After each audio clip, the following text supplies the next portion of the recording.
Hello everyone, this is your friend Saiyan Paradox Audio Fanfic and we are back in new fanfic. What if Kid Goku met Caulifla before Master Roshi? They changed Dragon Ball History Part 1. Mount Paozu. Early morning. Morning has dawned as the sun rose over the mountains surrounding the valley, and as it always has, the wildlife began to stir and begin their natural routines in life. Smaller foraging animals began looking for berries or anything that looked appetizing, while larger carnivores looked for an early breakfast. The day would start just like any other, barring the absence of one of its longtime residents, Son Goku, and the intrusion of yet another unfamiliar visitor for the first time since Goku had left to gather the Dragon Balls with Bulma. Rustling through the trees near Goku's hut was the same visitor in question. Many native animals did not flee immediately, for something was oddly familiar to this intruder. The rustling eventually reached the edge of the clearing containing the vacant hut, and out rolled a small child with a serious look on her face, having a pair of jet black narrow eyes and a crop of black spiky hair with two bangs framing her face to complete the look. The girl was wearing a basic purple GI, with a long-sleeved pink undershirt.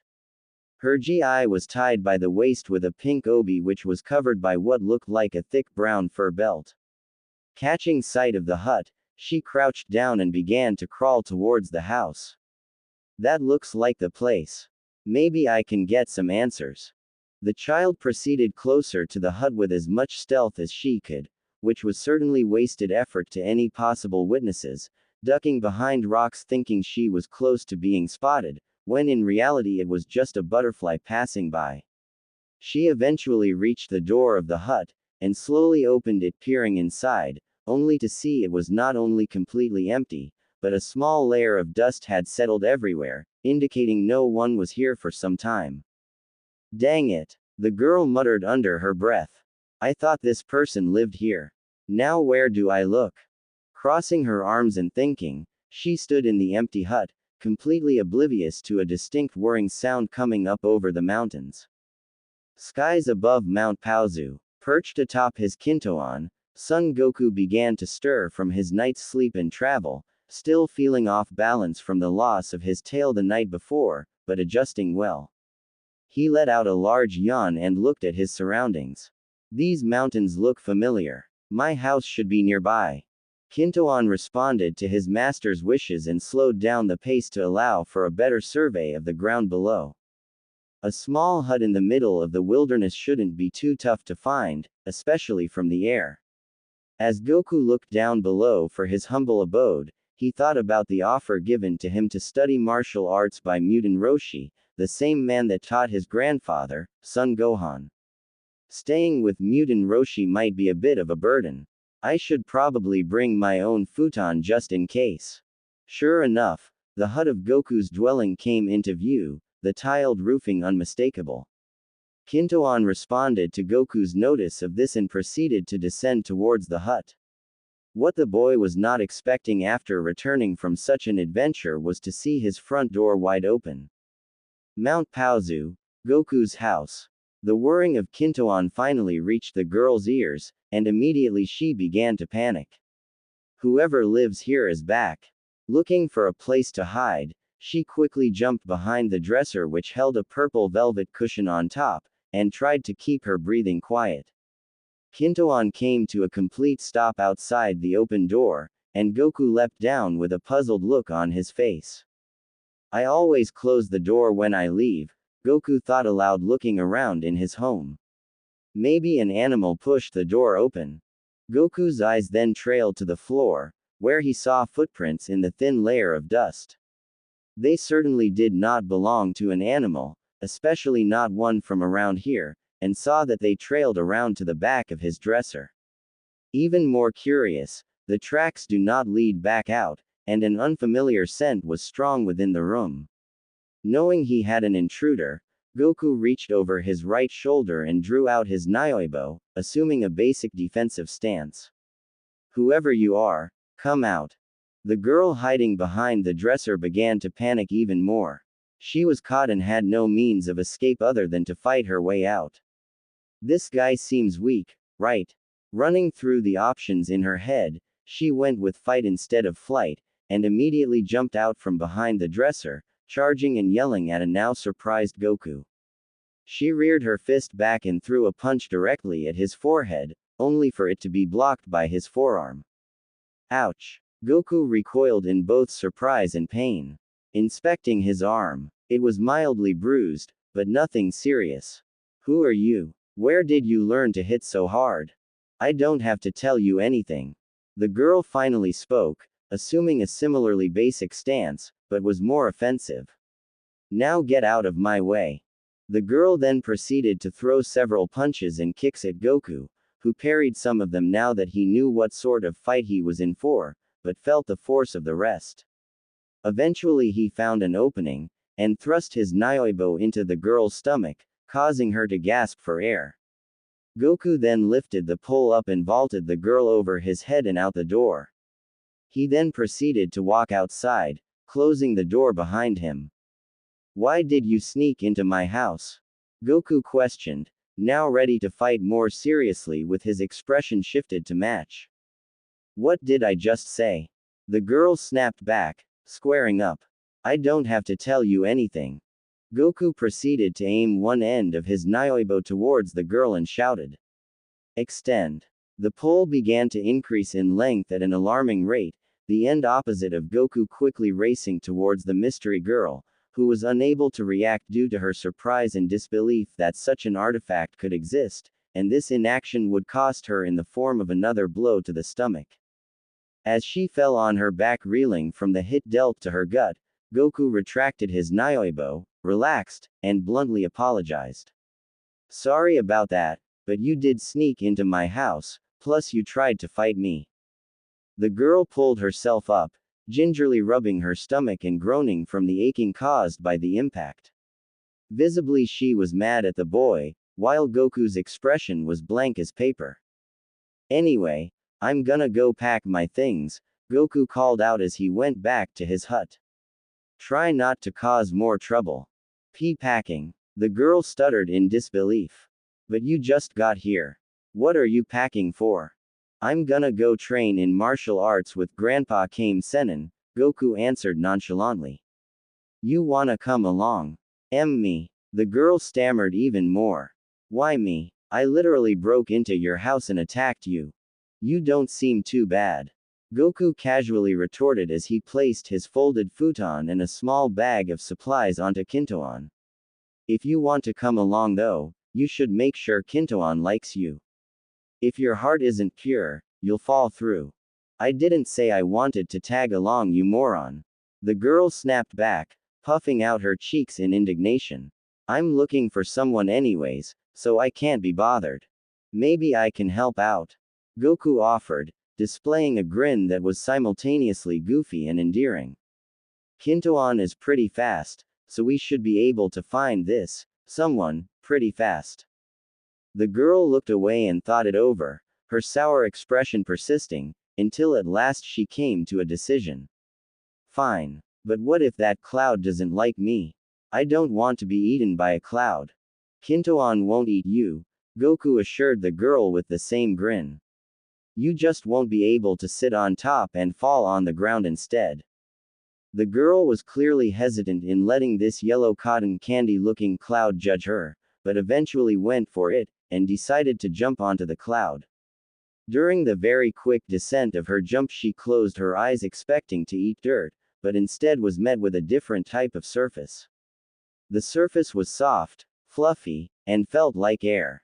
She opened her eyes and was sure enough sitting on a cloud. Looks like Kintoan likes you.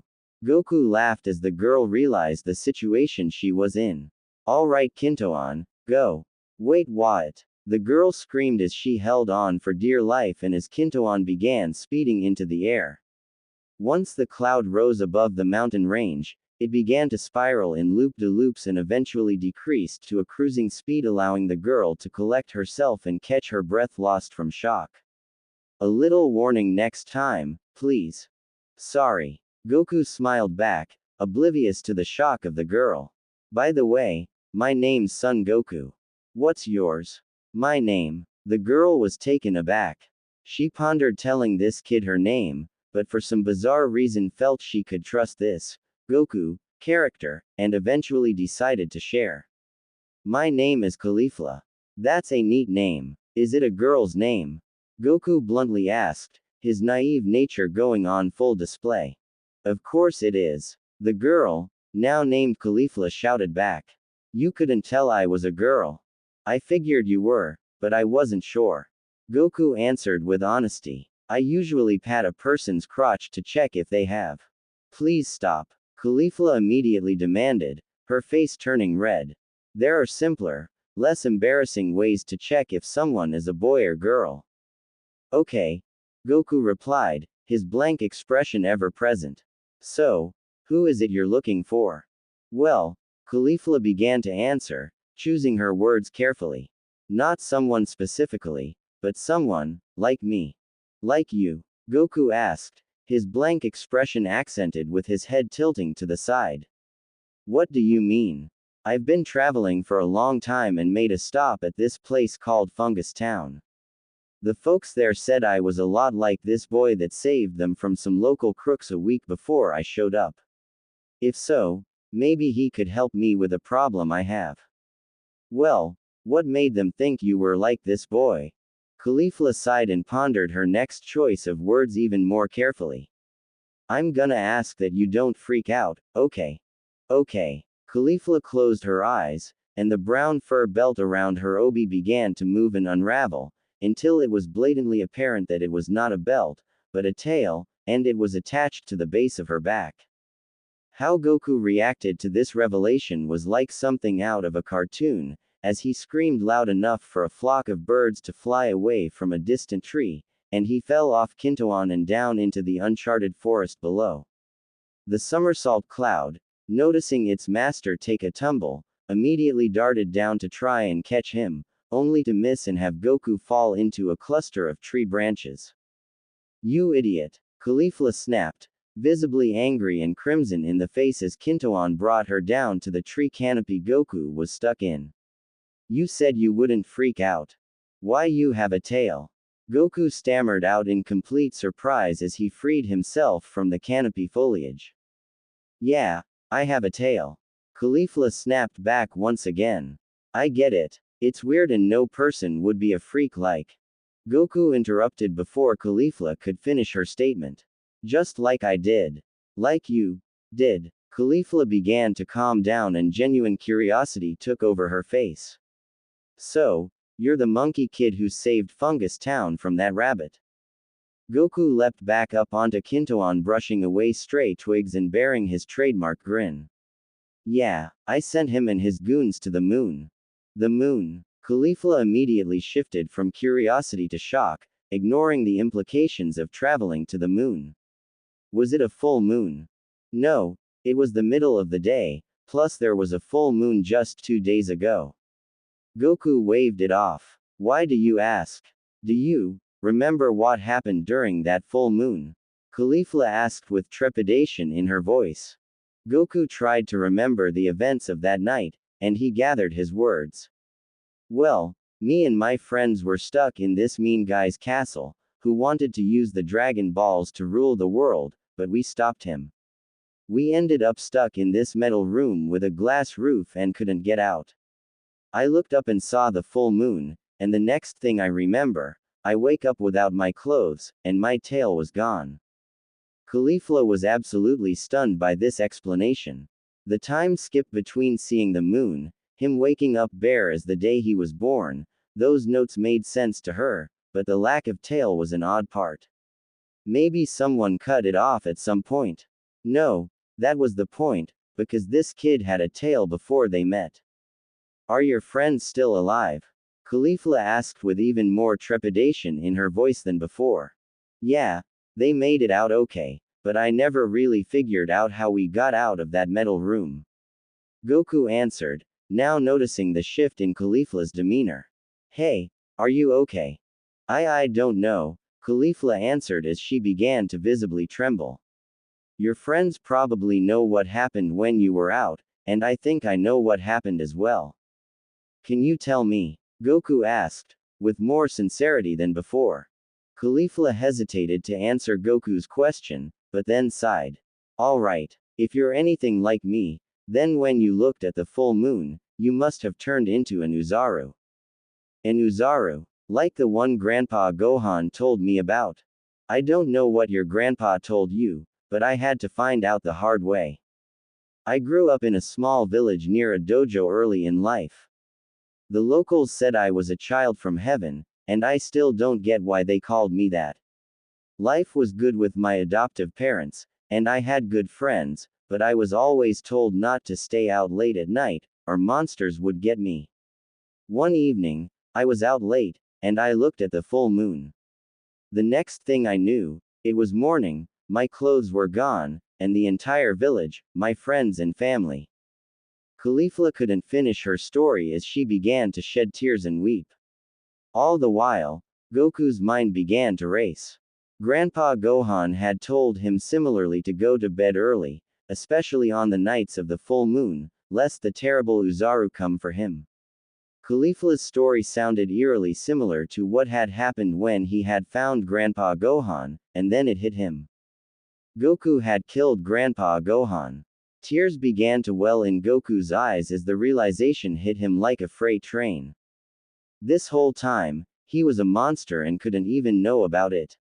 Even worse, no one had told him the truth, not even Grandpa Gohan. At the same time, it was a form of closure. The mystery of the death of Son Gohan was solved, and he met someone whom he could relate to. It was at this moment, Goku's mind began to work harder than it had before. He looked over at Caulifla and her free swinging tail, and came to a decision. Snap! Ow! Caulifla screamed as she felt a sharp pain at the base of her tail. What the hell was that for? She looked over to Goku to see that he had ripped her tail off with one swift tug. Tears were in his eyes, yet he had an earnest smile. This is why we are monsters. I think my friends cut off my tail and that's what turned me back to normal. If you don't have your tail, you won't have to worry about the full moon. Goku tossed the tail over the side of Kintoan and into the forest below. Caulifla looked at both the forest and Goku with pure disbelief, and then his words granted her an epiphany. Whenever someone squeezed her tail, she would always feel weaker, and then she began to speculate, could she learn to control herself during a full moon? Such speculation was useless however, since her tail was gone, and in a sense, she felt better for it. I don't know what to say.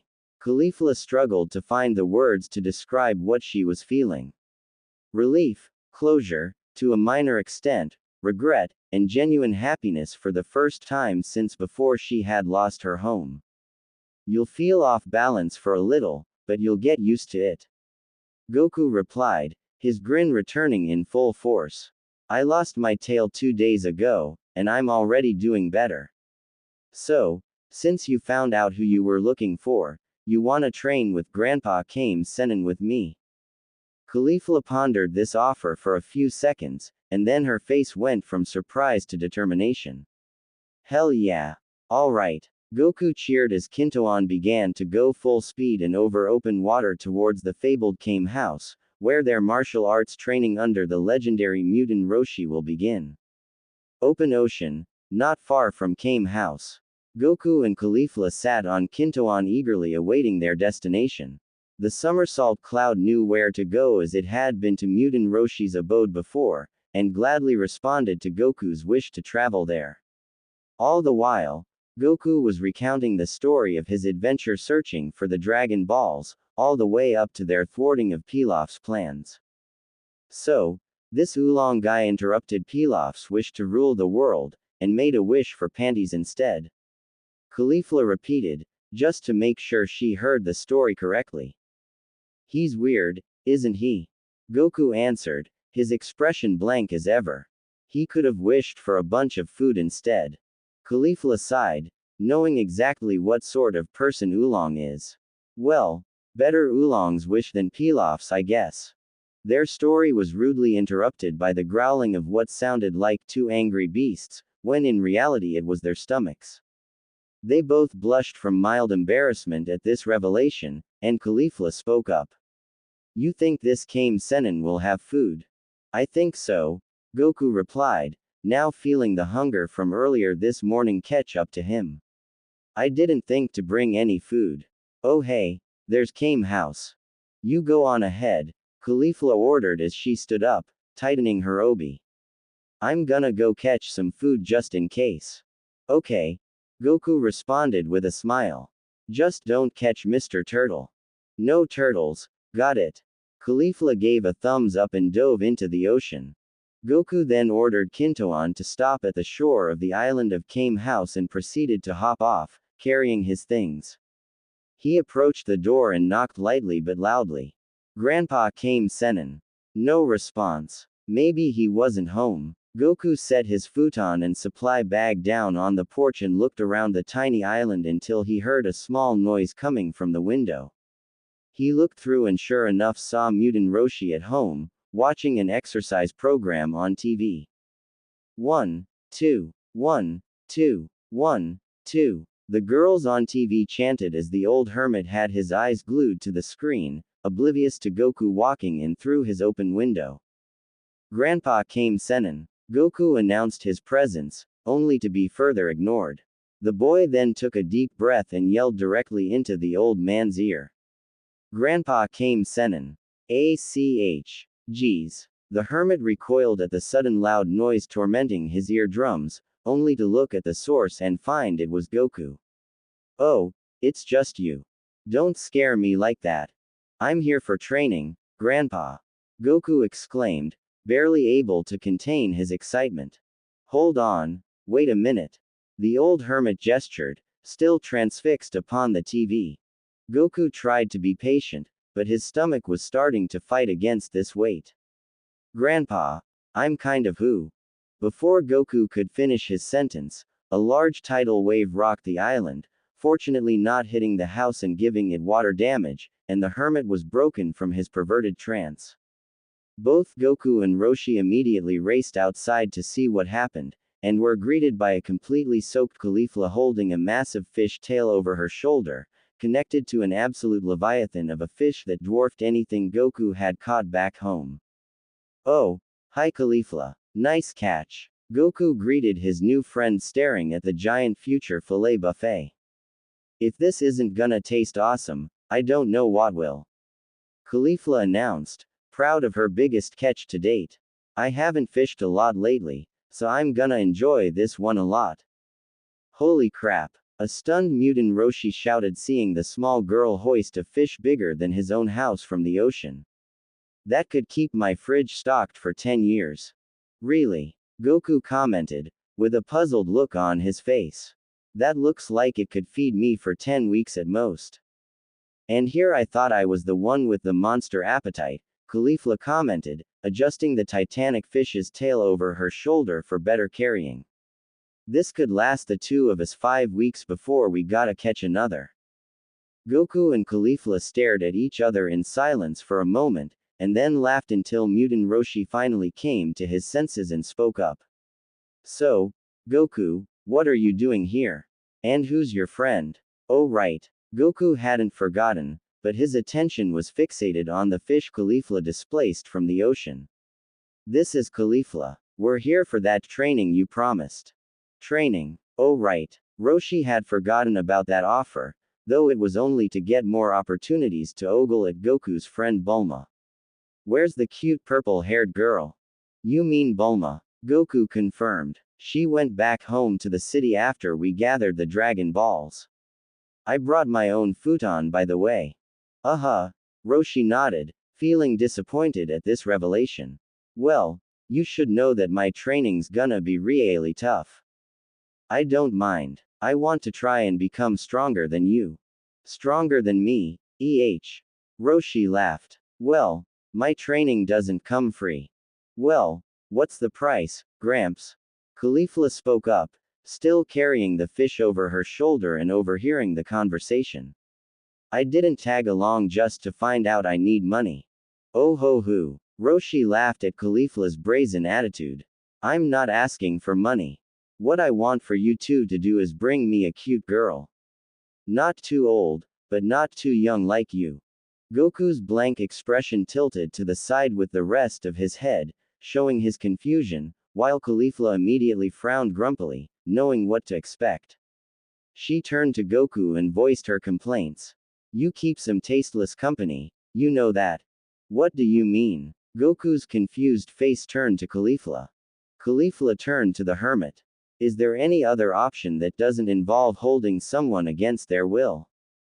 The turtle hermit stood firm with his decision, but his thought process was rudely interrupted by a call from the other side of the island.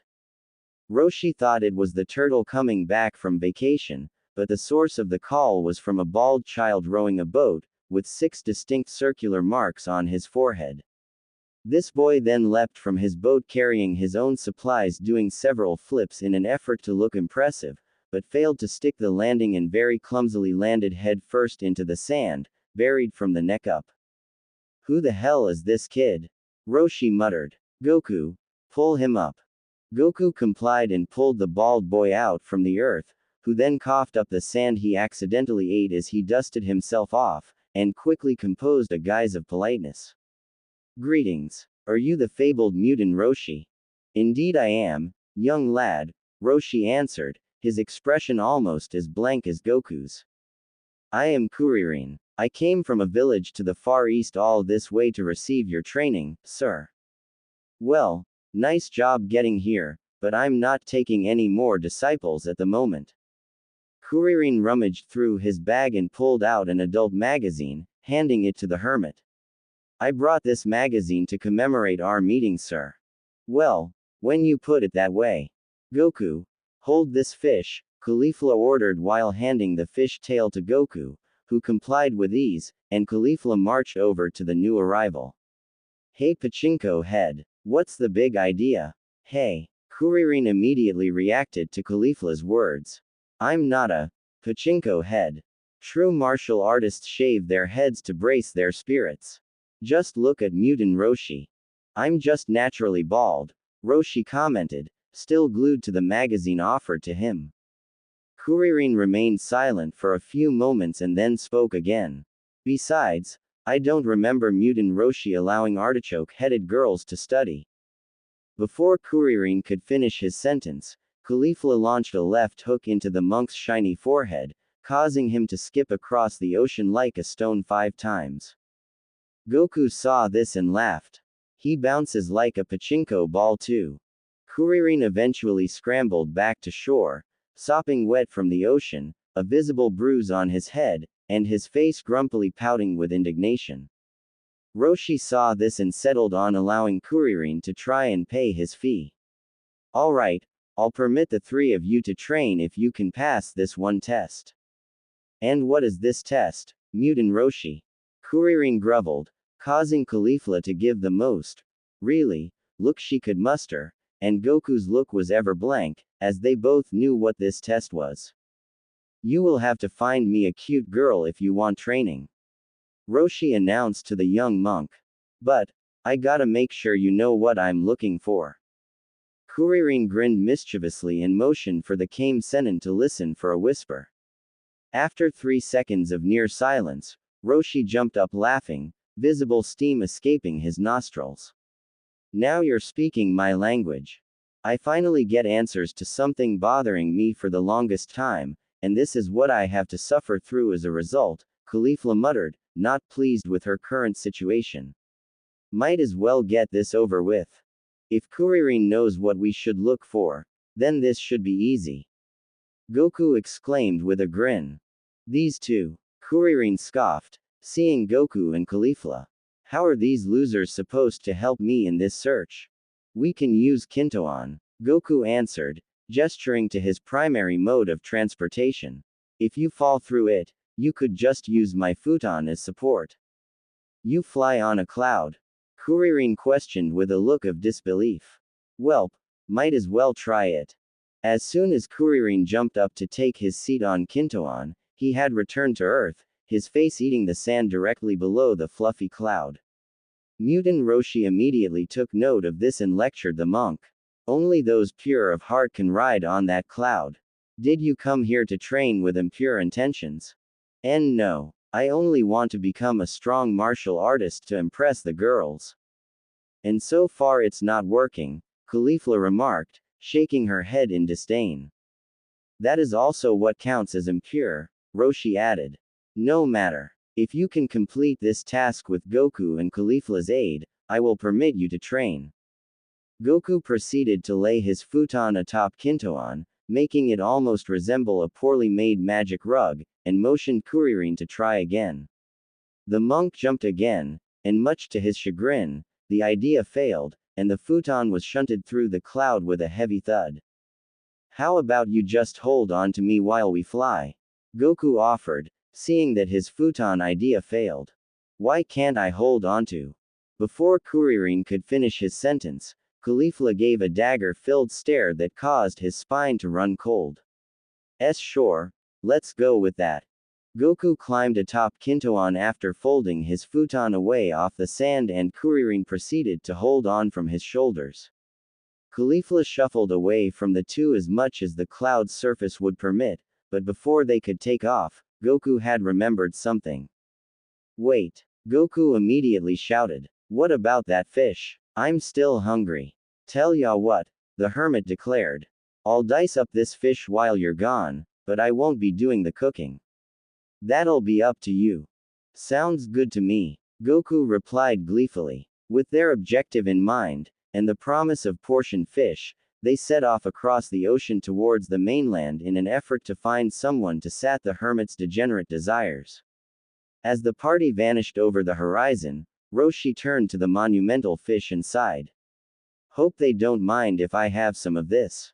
Ah, who am I kidding? I'm the one dicing it up for them.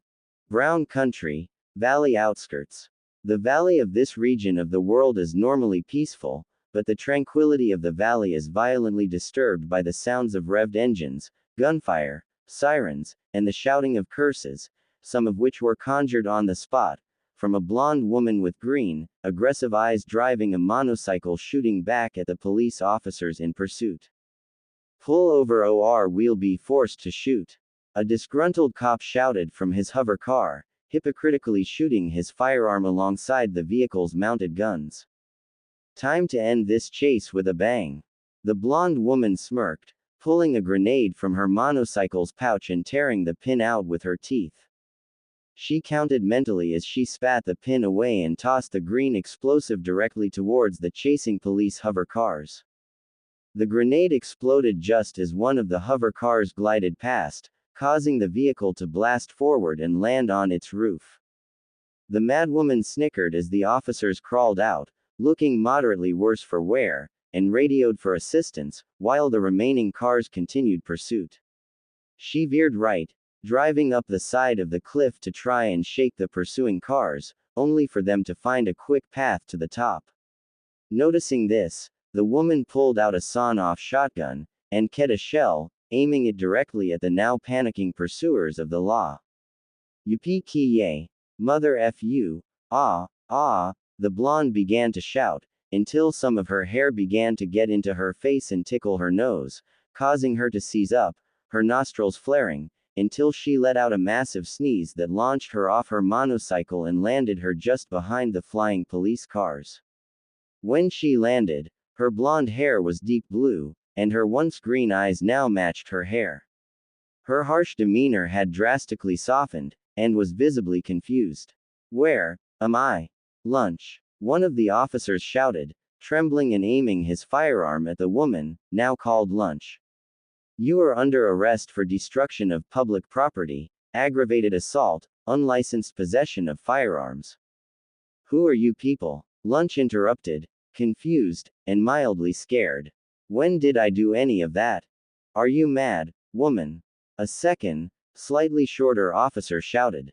You just threw a grenade at one of our squad cars. The Brown Country Police Department is gonna be hurting financially after what you just did. But, I don't even know how I got here. Lunch responded, now shuffling back away. Listen, it's for your own good and everyone around you that we take you into custody. The first officer jabbed. You are a complete menace to society. Help! Lunch screamed at the top of her lungs, Her confusion turned to fear as she was utterly clueless as to how she ended up in this scenario in the first place.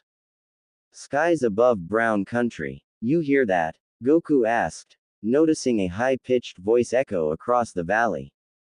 Hear what? Kuririn answered, still not pleased with having to hang off Goku's shoulders for this trip. All I can hear is the wind. I heard it, Caulifla answered more helpfully. It sounded like a scream for help, somewhere in that direction. Let's go check it out then. Goku motioned for Kintoan to follow Caulifla's pointed direction. Wait, Kuririn interrupted. What about Mutant Roshi's mission? The voice sounded like a woman's, Caulifla retorted. Maybe we could kill two birds with one stone by helping this woman out and bring her to Gramps. Caulifla struggled to voice the last portion of the sentence, but Goku, being the clueless one that he was, went along with it, and continued to have Kintoan follow the sounds of the screams. Brown country, valley outskirts. Before the officers could step forward to apply handcuffs to Lunch, a whirring sound came from overhead, and 3 children dropped from what looked like a flying marshmallow, the first being Son Goku, landing neatly, with Kuririn landing not as gracefully, but far more than with his first introduction, and Caulifla, landing on her feet, but then falling flat on her face. Dang it, she groaned. Still not used to my new balance yet. Kuririn immediately scurried behind a large rock and shouted to the officers. Just for the record, this was their idea. The shorter officer spoke up. Who the heck are you 3? I have nothing to do with them. Kuririn shouted again from behind his rock. We heard screams for help, so we came to help, Goku answered honestly. Why you're here to help that menace to society? The taller officer stammered. We're here to take her into custody for all the trouble she's caused. She blew up one of our cars. How about we take her off your hands then? Caulifla interrupted, dusting herself off from 2 more stumbles. If she's that much of a menace, we know of a place where she won't cause trouble. Why yeah, we'll take her somewhere that works out for everybody. Kuririn stepped out from behind his rock, attempting to save face. The 2 officers looked at each other and then back at the trio, and then shrugged, the taller officer speaking. All right, as long as we don't catch her causing trouble here again. The officers took to their cars and left the valleys, sirens finally off. Goku muttered to himself. I kinda wanted to fight those guys. Those guys weren't the fighting type anyways, Caulifla added. They would be too easy to beat. Lunch turned to the trio with glee. Thank you so much. I was so scared, I didn't know what was going on. How can I repay you? If you don't mind, we've been looking for someone for a project of ours. Caulifla spoke first, struggling to find the words to hide Mutant Roshi's objective without blatantly lying. Grandpa came Senin wanted us to find a cute girl for him. Goku clarified, immediately destroying Caulifla's attempts of a silver tongue, causing both her and Kuririn to fall back comically, only for the former to spring back up and begin shouting at the naive boy. What is wrong with you? Caulifla's temper was similar to Bulma's in this one moment, her face tinted red and fuming. Sure, I'll go. Lunch interrupted before Caulifla could lash out. You saved me from those mean cops, so it's the least I could do. Caulifla looked at Lunch with befuddlement. She's almost as clueless as Goku. She then snapped herself out of the bewildered trance and motioned for Lunch to test Kintoan. It was bad enough to have one degenerate hanging by someone's shoulders. Fortunately, the cloud accepted Lunch and she clambered on top ready to go. Everyone boarded, with Kuririn holding onto Goku for dear life, and Kintoan shot towards the sky, its destination being Kame House. So, where are we going? Lunch asked, taking in the sights of the perspective Kintoan was providing. There's a little island to the south with a house, Goku answered, spinning in his spot to speak face to face with the new passenger, causing Kuririn to grip tighter so as to not fall. So, why were those guys after you? I'm not sure. I remember I was enjoying a soda at this local bar, and some dust caused me to sneeze, and I was immediately outside surrounded by those cops. Kuririn didn't pay much mind to this, but Goku and Caulifla were left stunned. This woman clearly didn't have a tail, but seemed to undergo some weird transformation whenever she sneezed. Caulifla spoke up first, choosing her words carefully. Did this happen a lot? Yes, actually, Lunch answered honestly. Whenever I sneezed, I wound up either surrounded by things I didn't own, several guns, or any number of situations that seemed violent, usually in a completely different place. I think I switch personalities whenever it happens. Goku and Caulifla looked at each other for a moment, and then looked back towards Lunch. We could try to help you figure out why that's happening, Goku spoke up. Thank you. Lunch bowed giddily. Goku then spun back into his forward position, much to Kuririn's chagrin. Could you at least warn me when you're gonna spin on your spot? Kuririn shouted at his clueless lifeline. Sorry. Goku apologized, now seeing the distinct pink paneling and label of Kame House over the horizon. There it is. Kintoan began its descent to the small island as Mutant Roshi's training would truly begin in earnest. And of course enjoy some fish. Lunch was sufficient to Mutant Roshi's desires, and the trio of Goku, Caulifla and Kuririn were permitted to train. Due to the lack of space on his island, and after realizing how dangerous Lunch's blonde personality can be, the hermit has elected that they relocate to a much larger island to the south, converting his home to a capsule for easy transport and making their way by boat. There was not enough seating for everyone, so Goku elected to use Kintoan instead, and Caulifla chose to travel by magic cloud as well to avoid more shenanigans with the turtle hermit. The trip did not take long, and Mutant Roshi was quick to unpack his house in a vacant, secluded space on the island. "Hooray!" Roshi exclaimed, eager to run his pupils through the grinder. Let's start off with some trials before lunchtime. Goku, what are you doing up there? There are other houses on this island. Goku replied, coming down from his elevated viewing spot on Kintoan. Well, I never said this island was deserted, Roshi elaborated. About 300 people live here. We just set up shop out of their way is all. Goku was pumped up. Caulifla was curious to see what methods the hermit would employ, hopefully more tasteful than his interests, and Kuririn, being the smug toady he was, stood there with a small smile and his arms folded. Lunch then spoke up. Me too. You, my dear, may do whatever you wish during our time here, Roshi answered, trying to sound suave. Well, in that case, I'll cook dinner. I saw you had a bunch of raw fish fillet. Ah. Immediately, everyone began to panic and run for cover and comically hid behind the same small rock, waiting for the sneeze, only for Lunch to end with a yawn, and walked back to the house to prepare the fillets.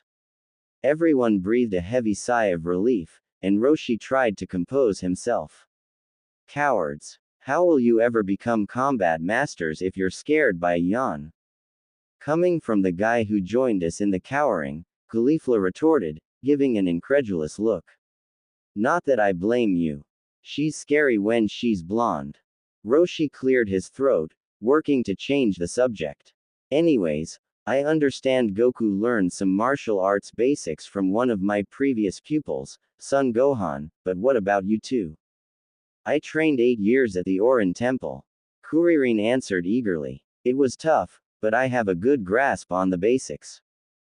There was a dojo my village was close to that I visited regularly, Caulifla answered. I attended there for about 6 years, until.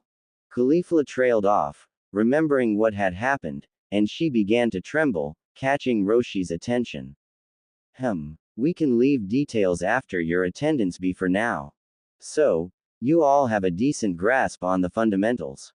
Alright, let's see what you've got. Exactly 100 meters from this boulder we were bracing ourselves behind is that tree over there. I want to see how long it takes you to sprint from here to there. Of course, while being a fast runner isn't all there is to martial arts, it never hurts to have strong legs. I'll go first. Kuririn stepped forward, confident in his performance. These legs are good enough to qualify for the Olympics. Roshi then proceeded to make his way to the tree, and pulled out a stopwatch. Once everyone was in position, Roshi raised his hand. Ready, set, go. His hand came down and the timer was clicked. As if on instinct, Kuririn bolted down the path running as fast as he could, which was certainly an impressive pace for any onlookers. As soon as the monk zipped past Roshi, the stopwatch was clicked. Impressive. 100 meters in 10.4 seconds. Kuririn, meanwhile, was panting from his sprint. 10.4 seconds. My personal best was 10.1, but it's still not bad, all things considered. Caulifla rolled her eyes at this boast, and Goku requested he go up next, leaving Kuririn to silently judge his stance as well. The same as before, Roshi said, go. And Goku ran, but was caught off guard by a slight tearing noise in his feet. When he passed the hermit, the stopwatch clicked, and Roshi looked at the time. Not bad. 11 seconds flat. Not as fast as Kuririn, but still good. Goku, meanwhile, was not short of breath like Kuririn. Please, sir. Kuririn spoke, being the boastful toady he was trying to be, causing Caulifla to palm her face. It's not fair to compare him to me, though he did well in his own way. Grandpa came Senin, can I change my shoes and try again? Goku spoke up, lifting one of his feet showing the issue. Mine are kinda busted. Sure enough, the soles of his shoes were completely torn away from the toes, revealing his actual toes beneath. Roshi nodded, allowing the boy to switch to a new pair of shoes and try again without any hindrances. Goku performed the sprint one more time, and cleared the distance even faster than before, causing the hermit's beard to billow in the wind. 8.5 seconds. So, is that fast? Goku asked, feeling proud of his sprint. Kuririn was dumbfounded, and Caulifla was impressed as well, but kept her composure. Alright, my turn. Caulifla stepped up, ready to sprint. After seeing Goku's performance, she checked her own shoes to make sure they wouldn't fall apart on her as well. Ready, set, go. Caulifla's sprint was comparable to Goku's in terms of speed. When her time was clicked, her breathing was not ragged either, and she stood there, waiting to see her time. 8.9 seconds. Darn. Not as good as Goku's time, but still better than the golf ball over there. Caulifla jabbed, causing Kuririn to fume with indignation and turn red in the face. The three of you are quite amazing, Roshi commented. But you are still within human limits. If you are to become masters of martial arts, you must break the wall of humanity. That is the challenge. Kuririn, clock my time for me, will you? The hermit handed Kuririn the stopwatch and took off the shell that was hanging on his back. The hermit then walked over to the same rock everyone else was using as the measurement. Whenever you're ready. Kuririn raised his arm, readied the stopwatch, and began the count. Ready, set, go. The old hermit then bolted across the distance, clearing it with speed that was almost too ridiculous to believe. When the hermit passed, Kuririn clicked the timer, leaving the monk stuttering at the number left.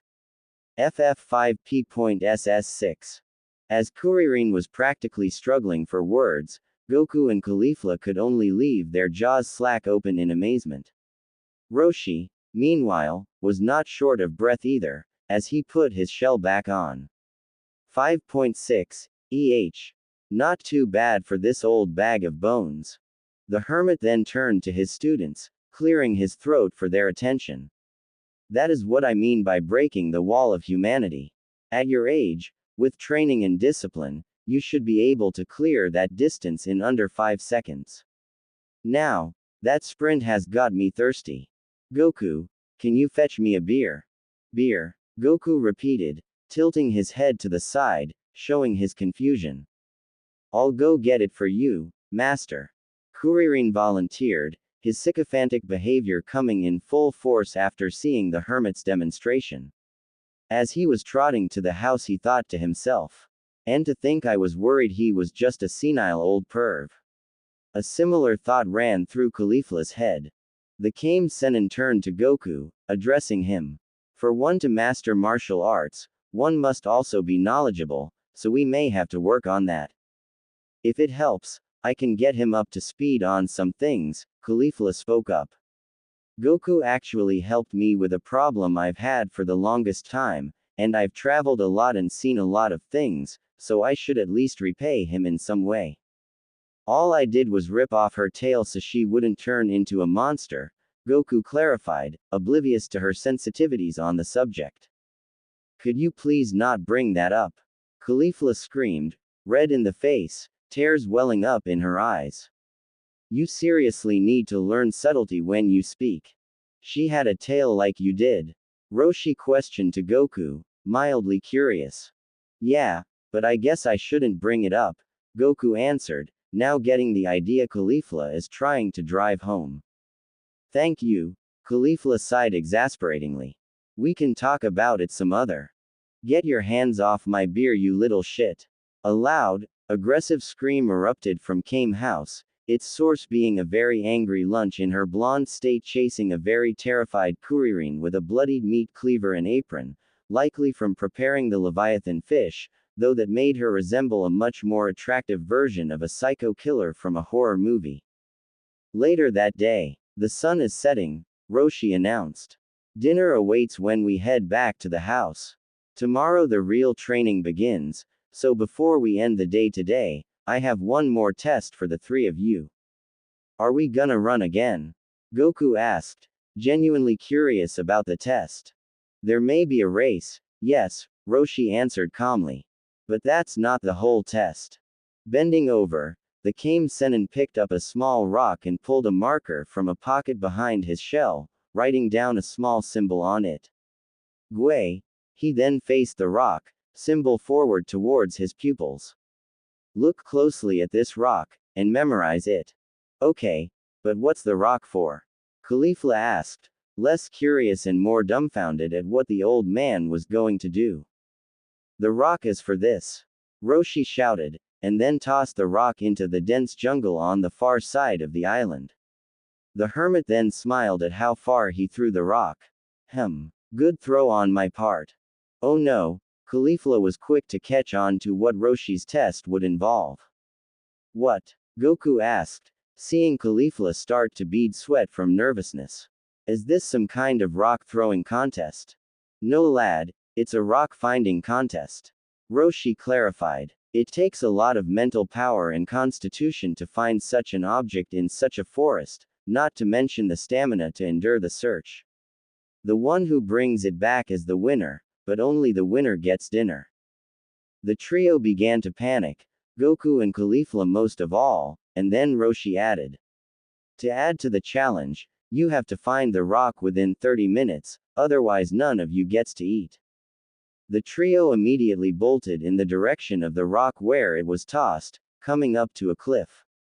Goku and Caulifla jumped down towards the dense forest below, the latter with a tad more grace, and Kuririn stood there dumbfounded as they took to the forest with relative ease. Eventually his stomach snapped him out of the stupor and he began running down towards the forest, but eventually the monk had an idea. Wait a minute. No one could find that rock in 30 minutes, but, Kuririn's mind began to work, and he began to chuckle to himself as his plan formed. Completely avoiding the forest, he picked up a similar-looking stone, and then headed to one of the houses on the island asking to borrow a marker. Drawing the symbol onto the rock, he then returned to Mutant Roshi, trying to look absolutely exhausted in the process, and handed the Kame Sennin the stone, only have it thrown back at his forehead. That's not my handwriting, you twit. Roshi scolded. I'm not so old as to be fooled by that. Find me the real rock. Sorry. Kuririn hastily apologized as he resumed his search honestly this time. Elch Island, deep in the jungle. Goku was sniffing around for the rock, for Mutant Roshi's scent was present on the rock, and he could tell it was here, unless the hermit was searching alongside him just to throw him off, but that seemed unlikely. Eventually, His nose led him to exactly what he was looking for. A small rock with the symbol, Gui, etched on it in marker. As he reached out to grab it, the rock suddenly vanished, and Caulifla was making her way back to Kame house. Too slow, Caulifla taunted, sticking her tongue out and pulling down her eyelid in a mocking fashion. This would cost her as she was not watching where she was going, and ran into a saber-toothed tiger. The beast bore its massive fangs and snarled, seeing Caulifla as a tasty morsel before dinner. Nice kitty. The tiger roared, and began to give chase. Caulifla began running in an absolute panic away from the hungry tiger, but then saw a golden opportunity to lose the proverbial king of the jungle, and ran right towards an unsuspecting Goku. Have fun with mittens, Goku. Caulifla zipped by the boy and immediately turned away, hoping the tiger would give chase to him instead. Much to her fortune, the plan worked and saw the tiger change course and go after Goku. She mischievously giggled to herself, but stopped when she noticed her hands felt lighter. Looking at her hands, she noticed the rock was missing, and heard Goku's laugh echo through the jungle. That rat bastard, Caulifla cursed, immediately giving chase after the boy, and by extension, the tiger. As soon as she saw the tiger in sight, what happened next stunned her. Goku began muttering an incantation she had never heard before. Ka, me, ha, me. A blue ball of light built in Goku's cupped hands, rock tucked under his arm, and as quick as a flash, turned around and thrust his hands directly at the pursuing tiger. Ha! A small blue beam of light exploded from Goku's hands and hit the tiger, sending it flying back, and singing its fur. The big cat eventually hit its head on a large boulder, growing a large bump and going unconscious. Caulifla meanwhile had stars in her eyes as she could not believe what she had just witnessed. Goku just shot what looked like a laser beam at the tiger, with nothing but his bare hands. Completely forgetting her objective, Caulifla raced over to Goku with the unbridled excitement of a child visiting a candy store. Goku! Caulifla shouted. What was that you just did? It was amazing. You shot a laser at that big tiger with just your hands. Huh. Goku turned to see a maniacally excited Caulifla and answered. That was the Kamehameha. Grandpa Kame Sennin came up with the technique and I've been practicing trying to do it myself. I'm still not as good as he is at it. Can you show me? Caulifla squealed, barely able to contain her excitement after witnessing such a technique. I wanna know how to do it. I wanna. Goku was visibly confused at this intense excitement. Even he was never this excited for anything so much that he forgot what he was doing, just like Caulifla is doing now. Sure, but not right now. I still gotta deliver this rock too. Goku held up his hands to show Caulifla the rock he had to return, only to notice the rock was completely missing, and immediately began to dart his perspective in several directions looking for where it had gone, only to catch a tiny glint of a bald scalp disappear into the jungle. Kuririn! Goku shouted, immediately bolting towards the direction of the monk. Hey! Caulifla snapped, beginning to give chase, still forgetting her true goal of the day.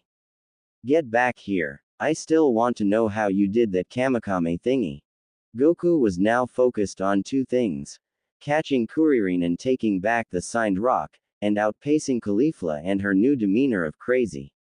Kuririn tried several things to shake Goku off his trail, from cutting a bridge over a chasm to hucking another fake rock in an effort to draw Goku's attention away from the real one, but the spiky-haired boy did not let up.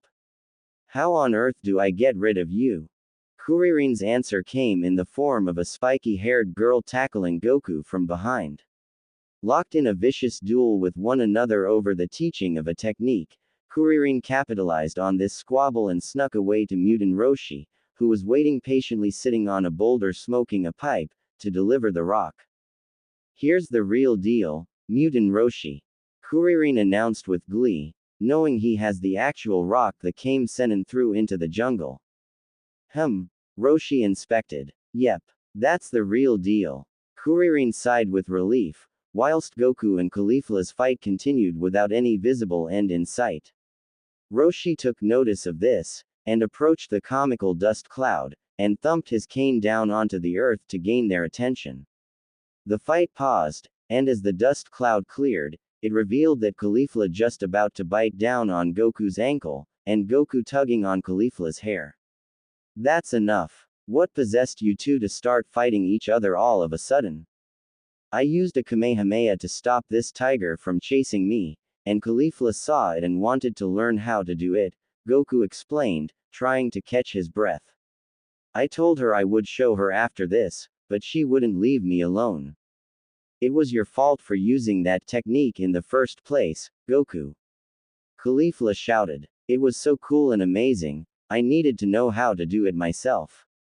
Roshi thumped his cane once more to silence his pupils. Goku, using a Kamehameha with your level of expertise is careless, as it can easily take a toll on your stamina more than you are prepared for, much less teach someone else how to use it. Use of such an unmastered technique during a test is a poor decision. As for you, Caulifla, I am especially disappointed by your ability to be so easily distracted by a mere demonstration of such a technique by your fellow pupil, that you forget your main objective. Regardless, Kuririn passed the test and got me the rock within the time limit, so that means no dinner for either of you. Let this also be a lesson for your lack of discipline. The hermit then marched back to Kame House with a relieved Kuririn walking not far behind, glad he gets to enjoy dinner, whilst Goku and Caulifla stood there ashamed of themselves not only for disappointing Mutant Roshi, but also for failing the test and having to go without food until morning.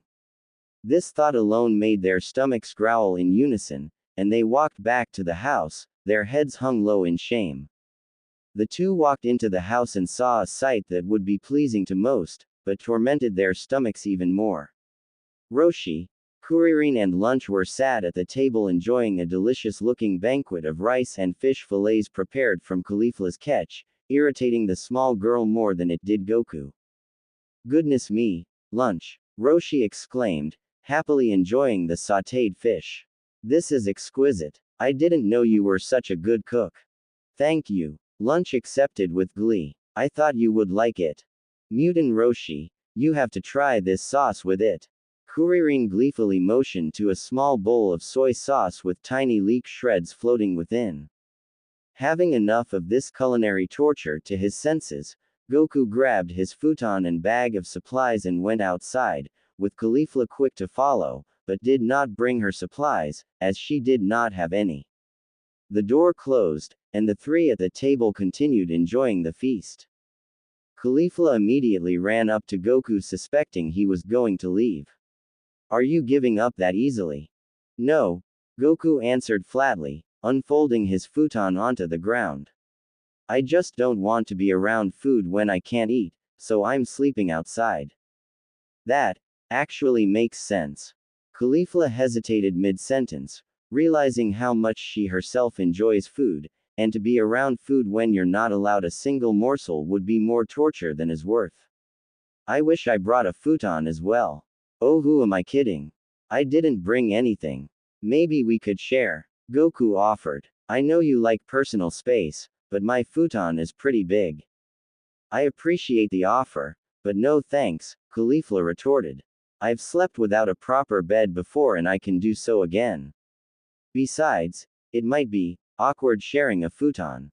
Goku, as clueless as he may be, began to catch on to Caulifla's definition of subtlety, and chose not to pry on the subject, simply responding with an okay. Since it was still fairly early in the evening, Goku opted to simply sit on his futon until it was actually time for bed. He would have done some basic exercises to pass the time, but between draining his energy with the Kamehameha he used earlier and having to go without food, he elected against it. Eventually, Caulifla walked over and sat on the opposite side of the futon, her back facing Goku's. I thought you didn't want to share the futon?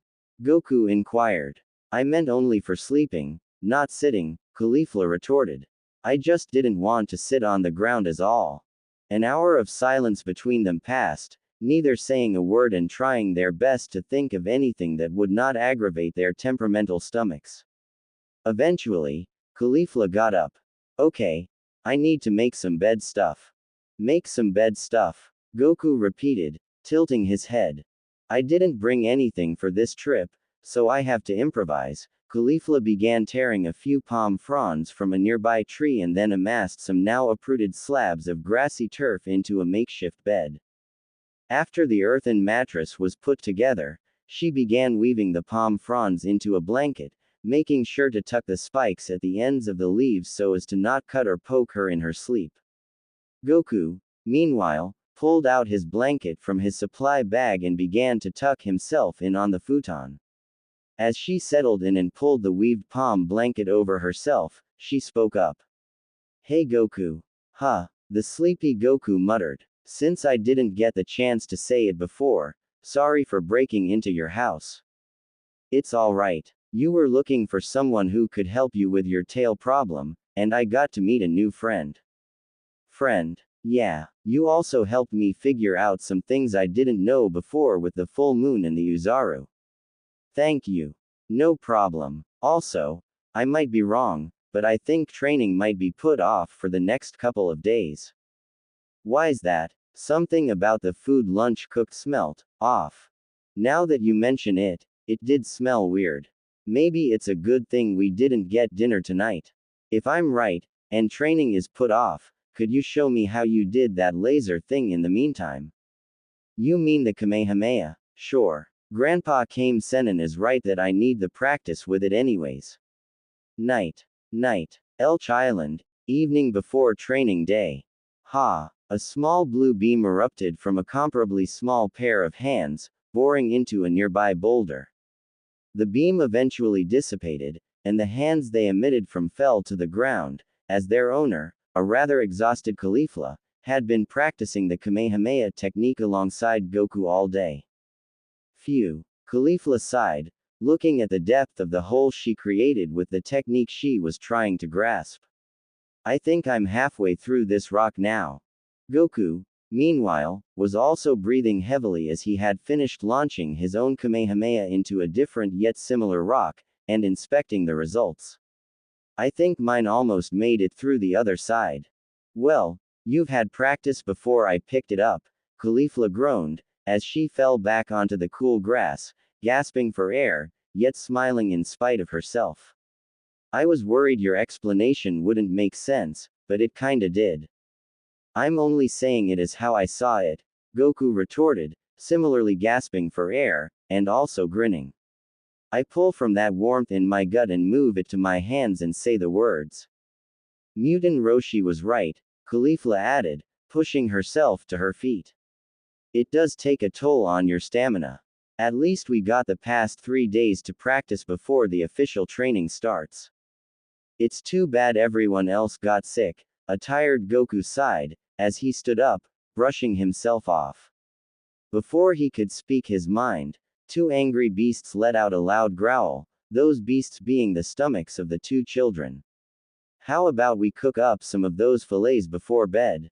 Sure. Caulifla eagerly agreed. Just let me get all the cooking stuff together and I can show you how I prepared fish back home.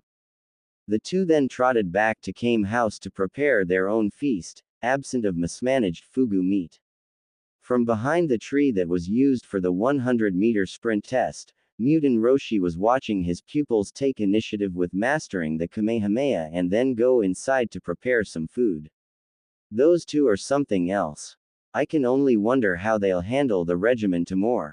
Before the Kame Sennin could finish his aloud thought, he immediately ran to the ocean and let out the most foul noises and matter born from the fugu poisoning, both of which were fortunately drowned out by the ocean waves. You, the hermit groaned after heaving into the ocean. That should be the last of it. Fugu is off the menu forever. Elch Island, training day, 4:30 a.m. Wakey wakey Orin monk. A very energetic cry erupted from Mutant Roshi's lungs, as the alarm clock tied above Kuririn's head rung with trademark annoyance. The monk groggily woke up and turned his sleepy eyes to the alarm clock in question. Really? It's 4:30 in the morning. Are you going to be a baby about it, or are you going to train? Roshi scolded, going into mild drill sergeant mode. Get dressed while I go wake the others. Kuririn slowly rolled out of his bed, and made efforts to wake himself up as he got dressed. Roshi, meanwhile, looked for Goku and Caulifla, wondering where they went, but remembered they've taken to sleeping outside. Stepping out into the cool morning, with the sun's glow barely indicated over the horizon, the hermit saw that the two had upgraded their living situation by building some makeshift awnings to keep rain out. By their beds were alarm clocks they had placed, but had set for 2 hours from now, leaving the Kame Sennin to wake them properly. Wakey wakey scouts. Camping trips over. Time to train. The two slowly stirred from their slumbers and began to roll out of their beds. Caulifla muttered, trying to wake up. Who turned off the sun? The sun hasn't turned on yet. Roshi shouted with a hint of excitement. It's always best to start the day bright and early enough that we beat the bright and early to the punch. Now get dressed and ready to train. Goku complied with ease, putting on his shirt, pants, and shoes, ready to go, now more awake for the trials ahead. Caulifla emerged at a similar pace, but since she chose to sleep in her GI, she was already dressed. She thought to herself that she may need to upgrade her living arrangements further and get a spare outfit or two just for training, but chose to put it off until after today wraps up. Kuririn made his way out of the house, unaware he had just avoided a sneeze encounter with lunch, and stood at attention, with Goku and Caulifla quick to fall in line, with Roshi standing in front of them, hands folded behind his back, ready to address his pupils. All right, the Kame Sennin sternly shouted. Without further delay, you will now begin your education in the Turtle School of Martial Arts. Before we begin, let me say a few words about martial arts. The hermit cleared his throat. One does not study martial arts to win mere fights or woo girls. Kuririn, Roshi intoned, emphasizing Kuririn's name, causing the monk to seize up and Caulifla to smirk. Goku remained blank. One masters those arts for their own health in mind and body, for the ability to live one's life to the fullest. But, Roshi's tone turning more serious now. If there are any who seek to harm or terrorize you or any other decent people with power they are less than deserving of, you must defeat such enemies with one swift strike. Do you understand? Kuririn and Caulifla nodded, while Goku's blank expression persisted. Not really. The spiky-haired boy responded honestly. Just train hard, enjoy life, and fight bad guys, the hermit sighed, condensing his elaborate speech into layman's terms. Does that make sense to you? That makes sense. Goku answered, now getting the big picture. Kuririn looked at Goku thinking he's an idiot, while Caulifla simply thought he's been in the mountains for too long. Their thought processes were interrupted when Roshi spoke up again. Enough talk. Let the training commence. For starters, let's do some light jogging. Try and keep pace. The trio followed the old master, keeping pace with relative ease.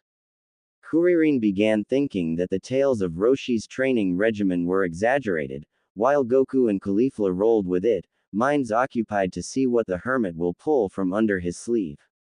The group eventually came to a building labeled, Milk, with a silhouetted picture of a cow diving above. Out from behind the garage door on the side of the building was a cow man hauling out 3 crates of milk. Halt! Roshi shouted, holding his cane arm out, signaling the following trio to stop. Good morning, sir. I'm Kame Sennin. I called yesterday about volunteering. Oh yes, of course. The cow man answered with glee. Thank you so much for the help. The crates are ready to be delivered. Here's the delivery route. The Kame Sennin inspected the paper handed to him by the cow man and nodded. All right, each one of you take a crate. We're delivering milk. Goku kept a blank expression while Caulifla raised an eyebrow, not expecting this, and Kuririn was dumbfounded to see this was on the to-do list. This is what we're doing. Delivering milk. Yep. Roshi responded flatly. It'll be good exercise for the 3 of ya. Hold on. You're going on foot. The cowman stammered, expecting the group to use the helicopter on the other side of the building. Of course, it would be lousy training if they used a helicopter. Now, we'll make our delivery to the first house 2 kilometers from here, skipping. The Kame Senin began to trot down the path, singing a simple, improvised tune to the beat of his skipping, and while his students were not singing along, they were keeping pace skipping across the 2-kilometer stretch to the first delivery, their cargo lightly clinking in the crates they were carrying. By the time the group reached their first stop, Goku and Caulifla only had minor beads of sweat on their forehead, Kuririn's breath was already haggard, and Roshi was not winded at all. Kuririn exasperatingly took the empty milk bottle from the labeled box at their stop and deposited a fresh bottle. Good, Roshi declared, seeing Kuririn has completed stop number 1 of their quota for today. Now for the next kilometer, we'll run zigzags down this path. Best keep up the pace or the milk will go sour. The students proceeded to follow Roshi's instruction of following the path in a zigzag formation, keeping pace. Trying to in Kuririn's case.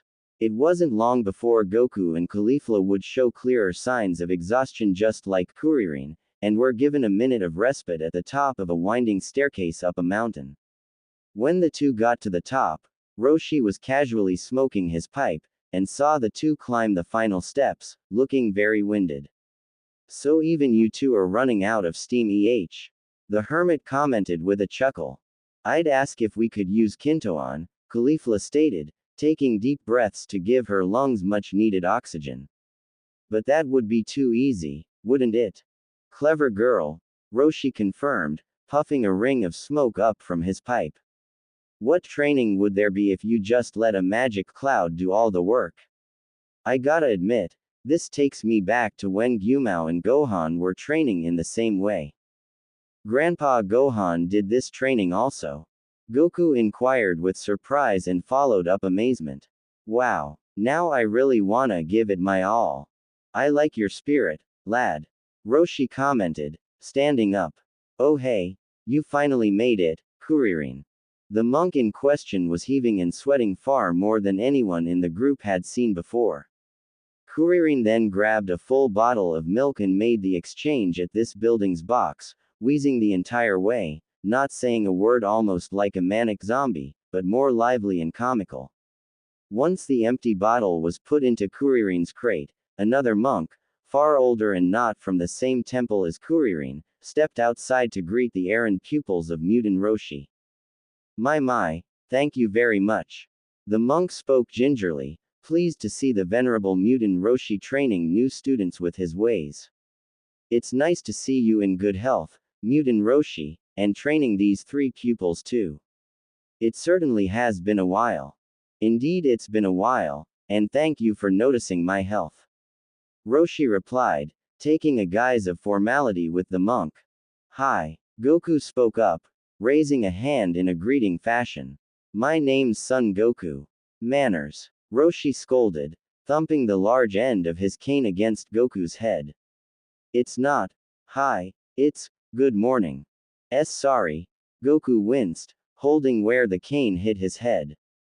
Good morning, sir. Caulifla decided to put her hands together and provide a gentle bow to introduce herself. Good morning, sir. My name's Caulifla. Roshi was pleased to see that at least Caulifla had decent manners, and Kuririn was quick to do the same. Greetings, good sir. I am Kuririn, a humble student of the venerable Mutant Roshi. This exaggerated toting about was more than Roshi cared to stomach, and the hermit thumped the boy in the same manner as Goku. No one likes a brown nose, Kuririn, Roshi scolded, watching Kuririn wince as he held his head. Don't be too harsh about their manners, sir, the monk commented, smiling at their shenanigans. Speaking of whom, how goes their training? Well, they've only just started today, but I can see these 3 have potential. If they keep up their training diligently, they may be able to enter the tournament 8 months from now. You refer to the Tenkaichi Budokai, the elder monk questioned, with a peak of interest. Wait, Kuririn spoke up. The Tenkaichi Budokai, The strongest under the heavens. What's that? Goku and Caulifla simultaneously asked, turning to Kuririn with curiosity. It's a tournament that gathers the strongest martial artists from around the world to decide who is the strongest under the heavens. Kuririn answered with beaming excitement in his face and voice. Whoa! Caulifla perked up, hearing of this awesome-sounding competition for the first time. So, we might enter for a chance to be the strongest. If you keep up with training without falter, then yes, the hermit answered, seeing the stars in the eyes of all three of his pupils. However, your goal isn't to aim just for the title. Life isn't that easy. I simply figured if you had the goal of entering in the first place, it would push you to strive harder in training. But before we dwell on such things, we still got deliveries to make. The group continued following their delivery route with Roshi at the lead to hold their pace. As if the delivery route hadn't gotten more arduous, their travels carried them across a shifting desert, a very rapid river, and the territory of several irate dinosaurs. Eventually, by the time their deliveries were complete, everyone except the Kame Sennin was lying on their backs, gasping for air and sweating bullets. 8 months of this. Caulifla spoke in between gasps. I feel like I'm in a furnace. It'll get easier as you keep doing it, Roshi consoled, seeing his students try and collect themselves. That's all for the early morning routine. Now for the morning routine. What? Goku shouted, as he tried to push himself up. What about breakfast? That will come right after the morning routine, Roshi answered. Speaking of which, you will be plowing these fields today. The hermit then walked over to the old woman who was busy tilling her fields and began speaking. Roshi then gestured to the trio as he spoke, likely stating that his pupils would be taking over the task of plowing the fields, and the woman took off her gloves, looking visibly glad, and proceeded to make her way to a nearby shed. That doesn't sound too bad, Goku sighed, as he got himself to her feet. I dunno, Caulifla retorted, worry audible in her voice. We just had to deliver milk on foot instead of using that one guy's helicopter. She might have a point, Kuririn agreed, still panting from the delivery. Mutant Roshi might throw us for a loop for this one. So, we should be ready for weird things to do. Goku summarized. Mutant Roshi returned to the trio of students. Alright, you will be plowing these fields, and when you're done, we'll finally have breakfast. So don't dilly-dally. Is there a catch to it? Caulifla asked, raising her hand. Ho ho ho. How astute of you. Roshi laughed, pleased to see one of his students catch on. There is indeed a catch. You have to plow these fields bare-handed. This'll help you build strength all over, especially your arms and hands. Kuririn began to stammer in shock at this revelation, whilst Goku simply looked at his hands, wondering how much field he could plow this way. Caulifla simply closed her eyes and folded her arms for a second. I knew it, she thought, looking for a decent spot to start loosening up the earth, and Goku and Kuririn quickly followed suit. The trio began digging their own trenches of dirt, parting the softened soil to the side, allowing for crops to grow with better ease. Remember, Roshi shouted, seeing their current pace. The longer you take, the later you'll get breakfast. This immediately spurred the trio into action, tripling their initial speed. The trial was a strain to their skin as the dirt, rocks, and grass roots lightly lacerated into their hands, and the muscles in their fingers were strained as they forcefully dug apart the earth, loosening it up. 2 hours had passed, and the trio were covered in dirt, sweat, and cuts of varying sizes.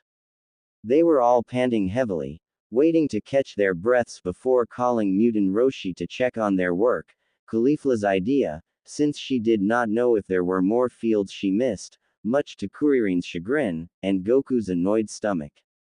Eventually, the hermit came over without being called and saw the trio's handiwork and smiled. Nice work, kiddos, Roshi applauded. You wrapped up half an hour earlier than I would have expected. I suspect that is because there are 3 of you, so try to finish the field sooner next time. Now, Let's go have breakfast. Roshi had said the magic word that snapped the trio, Goku and Caulifla especially, out of their fatigued state. The two immediately rushed to Kame House to prepare a quick fish fillet buffet, for they were still weary of lunch, preparing the fillets with some other tainted food, such as poisonous mushrooms, or herbs of dangerous plants. Roshi simply chuckled, glad he was getting a meal prepared for free instead of paying at the local diner. The sight within Kame House was one that could easily be described as the stuff of nightmares. Goku and Caulifla cleaned up the mess in the kitchen that followed preparing their own buffet, but that mess was not the nightmare. The true horror started the moment the two began to dive into their banquet. Table manners were non-existent from the two as they wolfed down several sautéed slabs of fish at once, almost ignoring the seasonings and marinade they put into it, for their stomachs beckoned them more than their taste buds. By the time they were finished, they were lying back, finally content to have food in their stomachs after such an arduous morning, and left 3 plates of their homemade buffet for the other 3 residents of Kame House. Roshi and Kuririn walked in to see the plates cleared, clean and orderly, whilst Goku had a toothpick in his mouth, and Caulifla was putting the last of the dirty dishes left from their carnage into the sink. "Oh hi," Goku greeted, noticing the 2 bald ones in question enter. "We tried to save some for you guys too." True to his word, there were 3 plates of fish fillets on the opposite end of the table, nowhere near as dense as the ones that met their end to Goku and Caulifla's rampage, but were sufficient for any normal person. Did they just not eat much or something?" Kuririn stammered, seeing the disturbingly pristine aftermath. "I think they sped through breakfast faster than we could register," Roshi answered, just as dumbstruck as his bald pupil. "They even cleaned up the mess." "Was there even a mess?" "There was," Caulifla answered, now emerging from the kitchen after washing the dishes, also looking far more content now that food was digesting in her belly. "But we cleaned it up as fast as we could.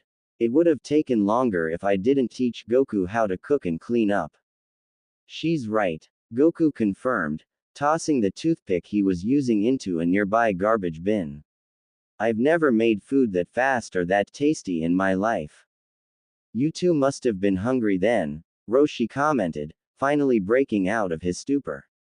The Kame Sennin tried to think of something for the children to do while he and Kuririn ate, and then it hit him. "How about you two go practice the Kamehameha while Kuririn and I eat? Just don't go overboard with your practice."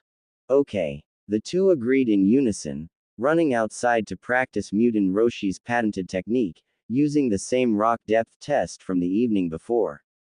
Kuririn, meanwhile, was slightly nonplussed and ate slowly. Roshi took notice of Kuririn's expression as he ate. "What's got you down, lad?" the hermit inquired. "You feel like you're lagging behind, don't you?" "Yeah," Kuririn sullenly answered between bites of food. "I know I should suck it up and try harder, but I can't help but be jealous. Jealous that they get along so well. Goku seems okay, just a little dumb, but Caulifla is just mean," Kuririn answered, taking a big bite of marinated fillet. "I think she's just mean because you've been trying to act better than them, plus you've been trying too hard to kiss my ass," Roshi bluntly elaborated. "Like I said earlier, no one likes a brown nose. Formalities have their place, just don't go overboard." "All right," Kuririn acknowledged, feeling a tad better. "Thank you, sir. Also don't drop formalities completely like Goku did at the top of those stairs, capiche?" "Yes, sir," Kuririn answered, now feeling much better and ready to take on training with more enthusiasm. After breakfast, just outside Kame House. "Alrighty," Roshi shouted, ready to gather his students' attention. "From now until lunchtime, we're gonna study. Mastering martial arts requires more than training the body, it requires training the mind as well." Goku groaned at the idea of reading, whilst Kuririn was prepared for such a task. Caulifla immediately raised her hand, a mild inquisitive pout in her face. "What's the study material we're working with?" Roshi, remembering that Caulifla was not as cultured as he was, began to stammer for a response until the proverbial light bulb went off above his head. How about you visit the local library for study? Caulifla grinned, knowing she had won this battle.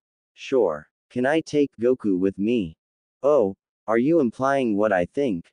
Kuririn began to speak up, a sly grin on his face, but was immediately cut off by a flying hardcover copy of Bob and Margaret's Forbidden Games hitting him in the forehead. Kuririn, save it for the book. Roshi scolded, then nodding to Caulifla giving her the okay to bring along Goku, much to the spiky-haired boy's confusion. Just be back before noon. That's lunchtime. The two then made their way down to the town on the other side of the island. Goku was tempted to suggest they use Kintoan to go there, visibly raising his index finger to speak up, but remembered what Mutant Roshi said about allowing others to do training for them, and held his tongue, and put his hand down. Once the two spiky-haired children were halfway between Kame House and the town library, Goku finally spoke up, in regards to a different matter. So, why did you want me to tag along? I don't think studying with the two degenerate chrome domes will do us any good, Caulifla answered flatly, folding her arms. I don't want my friend to end up like that. I still don't get what you have against them. Goku commented, clueless as ever. Is it because they're bald? No, it's not because they're bald. Caulifla snapped back. It's because they're gross. But they shower, Goku retorted, completely missing what Caulifla meant by the word gross. That's not what I meant. Caulifla shouted and then sighed. I'll try to explain sometime down the road. For now, we're gonna try to do some actual studying. And before you say anything about Mutant Roshi's brand of studying, this sort will help you better in the long run. Okay. Goku acknowledged, still not looking forward to studying of any kind. Elch Island, Town Library. Goku and Caulifla approached a very dated-looking building in comparison to every other structure on the island, built with clay bricks and boasting an architectural design that can be found in the western regions of the world. In the tower that made up the front door was a clock, its hands pointing to indicate it was just after 10 o'clock in the morning, so the two had 2 hours to study what they could hear. Walking into the library, they were greeted by an elderly woman who wore glasses holding lenses that look as if they should have been part of a telescope. Good morning, children, the woman greeted with a ginger tone in her voice. I assume you are here to study as part of Mutant Roshi's training. Why yes, Caulifla confirmed with surprise. How did you know? I heard my sister was tilling the fields when the Kame Sennin offered to have his students take over. The elderly woman clarified, adjusting the massive lenses affixed to her eyes. You may read as much as you like, so long as you put the books back. And do please keep your voices quiet. Thank you. Caulifla replied quietly and politely bowed. If it's not too much trouble, could you help us with studies? Certainly, the woman agreed with a smile. It's the least I can do since you've helped my sister. The group proceeded to delve into the vast catalog of books of varying subjects, both fiction and non-fiction, narrative and expository, all organized by the classic Dewey Decimal System. The woman picked out 2 similar history books, a pair of math books, and a couple on basic science. All right, she whispered, hauling the books in her hands. Let's begin.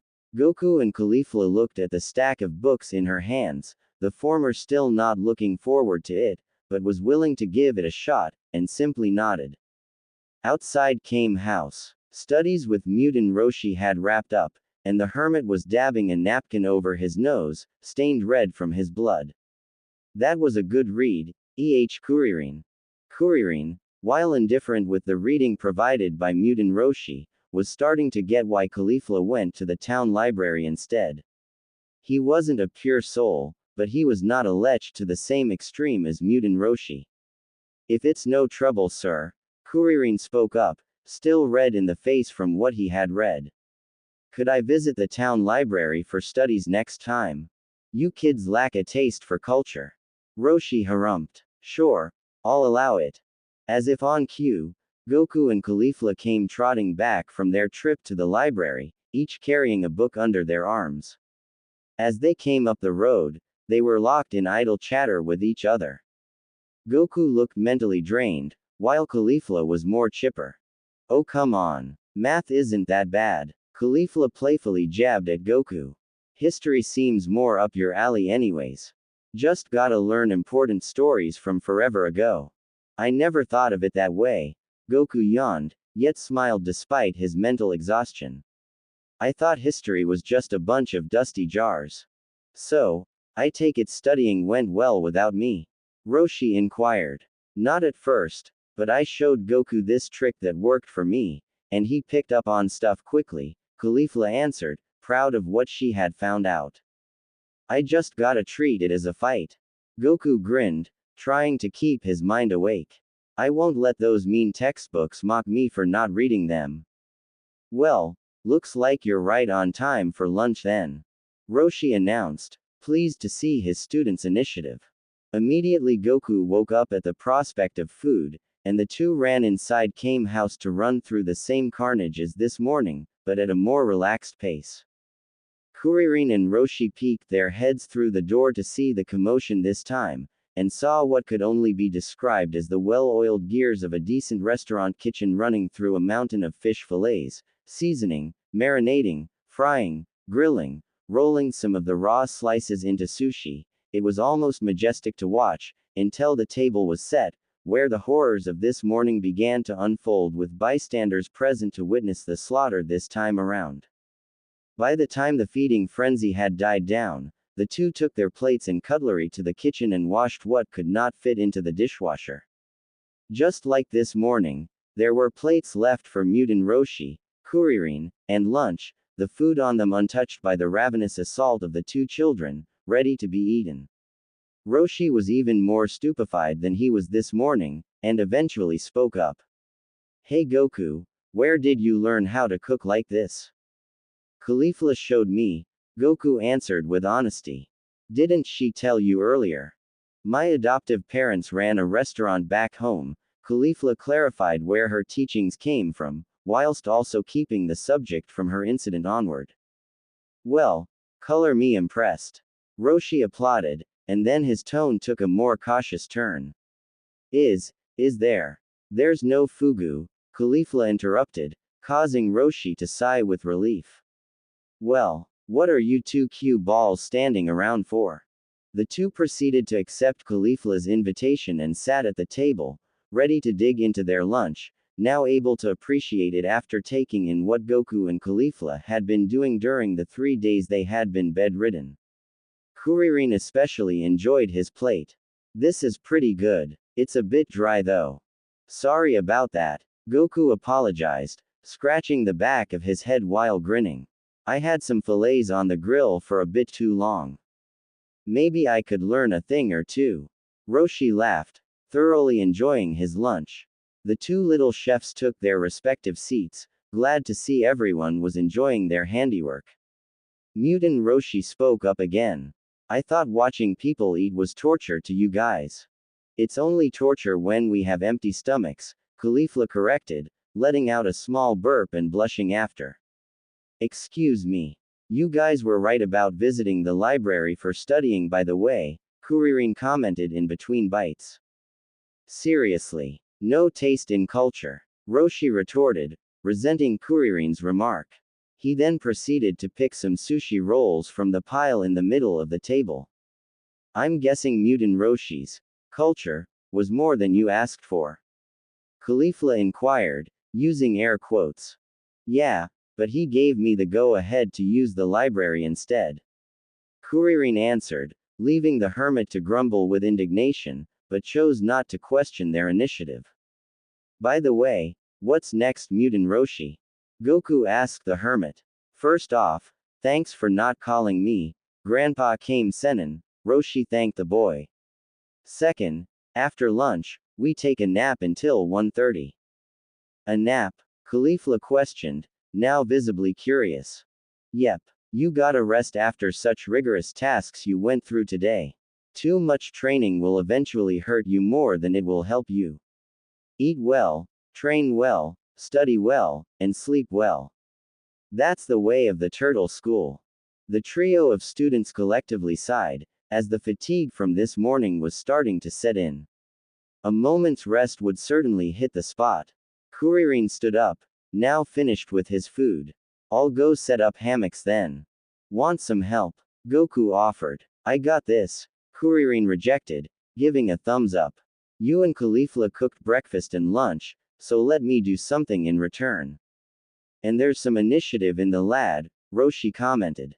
By the way, how have you two been doing with practicing the Kamehameha? We've been taking it slow like you suggested, Caulifla answered dutifully. You were right. It does take a toll on stamina. I was able to punch a hole through a rock with it earlier today. Goku also answered, but with more excitement that he had pulled such a feat, though his expression receded when his mind began to change course. Still, I kinda feel bad for Kuririn. And why's that, lad? Roshi inquired, arching an eyebrow above his shades. He's kinda been falling behind us all day. Well, it's only your first day. Give him time and he'll catch up. Maybe in your spare time you could show him the Kamehameha yourselves, but not before I show a proper demonstration myself. Just as the Kame Sennin finished his thought, Kuririn walked inside. The hammocks are ready. The three sitting stood up and walked outside to see 4 hammocks tied to one tree, the other ends tied to a different respective tree almost as if they pointed to different compass directions. Roshi walked up to inspect the hammock knots, plucking them, testing their give, and eventually gave a smiling thumbs up before jumping onto the south hammock, and sighing. The trio then took to their own hammocks, Kuririn taking the east one, Caulifla taking the west, and Goku taking the north. The group then proceeded to nap peacefully until the alarm clock placed nearby rung at 1:30 in the afternoon. The pupils of Mutant Roshi stood at attention, well rested after a good nap, ready to see what is next for their training. Construction work. The hermit shouted with glee. You'll not only break a sweat with this routine, but you'll also earn some money on the side. Cool, Caulifla exclaimed. I can save up for some extra clothes for training then. And I could buy some ingredients for food. Goku announced with glee. I'll have to think about that one, Kuririn intoned, realizing what he would do with such money, beyond saving it for something in the future. We can discuss investment strategies another time, Roshi offered. The master saw his students idle for a full 5 seconds before shouting, well, what are you three standing around for then? Don your hard hats and get to it. You won't be able to enter the Tenkaichi Budokai if you don't push yourselves.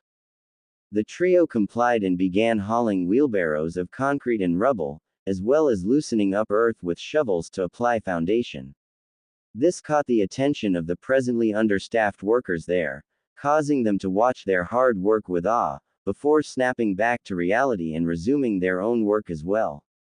The trio once again was out of breath, but not as intensely this time. Stood before them was a large lake, small waves glistening in the sun.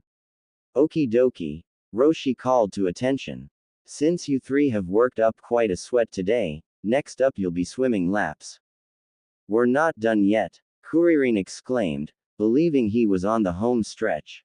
Done. You've barely started, lad. Roshi retorted. When do we learn some moves?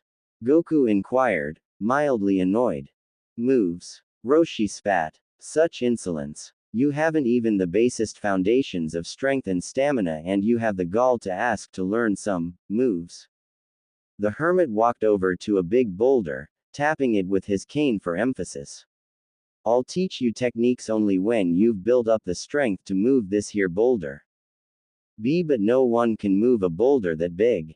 Kuririn exclaimed, thinking it was impossible. You sure about that, lad? Roshi placed his hands onto the boulder, and began pushing it across the ground, leaving a small skid where it moved. Whoa! Goku exclaimed, now approaching the displaced boulder. I wanna give it a shot too. Really? At your level you plan to? Before Roshi could finish, Goku began moving the boulder, and much farther as well, causing Roshi and Kuririn's respective eyes to bulge out in shock. Let me try. Caulifla volunteered, now eager to try and push this boulder. To add to the surprise, she moved it almost as far as Goku did. The Kame Sennin stood in silence for a moment. Whoops! Roshi exclaimed, nervously laughing. Wrong boulder. Anyone can move a boulder that big. Roshi then found a much larger boulder, which was more like a small mountain, and tapped it with his cane. This is the boulder you ought to move. Can you move it? Kuririn asked, eager to see such a large mass displaced by a man. Sure. Roshi answered calmly, looked at the boulder, a nervous bead of sweat rolling down his bald scalp. But I have a better demonstration for you later on. Can't waste my stamina on such trifles, plus you still have training today. All you gotta do is swim 10 laps to the far end of this lake and back. Roshi gestured to the opposite end of the lake. Swimming Caulifla smiled, glad to see a more pleasing challenge. Sounds good to me. Much to Caulifla's surprise and mild disgust, Goku and Kuririn stripped down for the swim. The monk was fortunately wearing boxers, but Goku was not so decent, causing the girl's face to turn red and turn away. She immediately whispered to Roshi about getting those two some swim trunks, to which he nodded. Caulifla simply tightened her obi and dove right in, trying to keep distance from the two birthday suit swimmers. Oh, before I forget, watch out for the shark. As if on cue, a massive dorsal fin crested above the water, barreling towards the swimmers, 8 rows of teeth bared, ready to eat, and hastening the pace of the 3 swimmers. Okay, next is a test of reflexes, Roshi explained, seeing his trio of students standing around a tree, their waists tied to it by rope. What's the rope for? Goku asked, holding his rope up from its slack. You are to evade your enemies by the extent of that rope, the hermit answered flatly. Now let's begin. What enemies? Caulifla asked, noticing the Kame Sennin tiptoe around the tree. Mutant Roshi, what are? Thwack. Immediately, the hermit began running as a hive of angry bees fell from the tree, swarming at the trio with reckless abandon. Holy crap! Bees! Caulifla screamed, trying to avoid the bees as best as she could, while Goku and Kuririn fared just as poorly. Look alive, you 3, Roshi called from behind a rock. If you don't dodge quick enough, you'll only get stung more. I probably should have asked about allergies first. The group returned to Kame House, the students coated in bee stings, and the master nonchalantly waiting for his students to fall in line. Good work today, everybody, the hermit announced. Mutant Roshi, sir, Kuririn spoke up, now thoroughly feeling the fatigue of today's exercises. Is this type of training something we're gonna do every day? Well, not exactly this type, Roshi clarified. For the next 8 months until the Tenkaichi Budokai, you'll be doing the same exercises. The Kame Sennin tossed a clicked capsule to the ground, exploding with a poi, revealing a duffel bag. Roshi opened the bag and rummaged inside. Wearing these 20-kilogram shells, the hermit finished, hoisting up a backpack shell from the duffel bag. They don't call me the turtle hermit for nothing. Kuririn fell over in an exasperated manner, while Goku and Caulifla put on their new shells, immediately feeling the weight on their shoulders. The comical monk eventually pulled himself together and put on his respective shell. Now, before we turn in, I did say I would make a demonstration, Roshi announced, taking off his shirt, revealing the absolute lack of meat on his bones. Son Goku has already seen this technique once before and is making efforts to perfect it, as is Caulifla. However, Kuririn and Caulifla have not seen the technique demonstrated properly, as I will do so now. The hermit walked over to the coast of the island, observing the sunset. He began to gather his focus, and almost instantly, his body, which was lacking any muscle, exploded with newfound volume and might. This startled Caulifla and Kuririn, leaving Goku unfazed, for he had seen this before. Slowly, The now buff hermit outstretched his palms forward and channeled his latent ki into them. Ka, me. The hermit pulled his hands back and cupped them to his side, eyes fixed upon the horizon. Ha, me. A brilliant blue star formed within the master's hands, thrumming with his own ki, until he thrust his palms forward directly towards the ocean. Ha! Unlike the smaller beams produced by Goku and Caulifla, this one far more powerful, shooting across the ocean, parting the sea with its force alone, revealing the seabed for about a kilometer from the shore, until dissipating, and the Kame Sennin's muscle mass receded. The tide rushed back to the hermit's feet, and the parted sea flooded back into place. Still got it. Goku had seen this technique before, but saw how he could improve on what he was doing by seeing a second demonstration.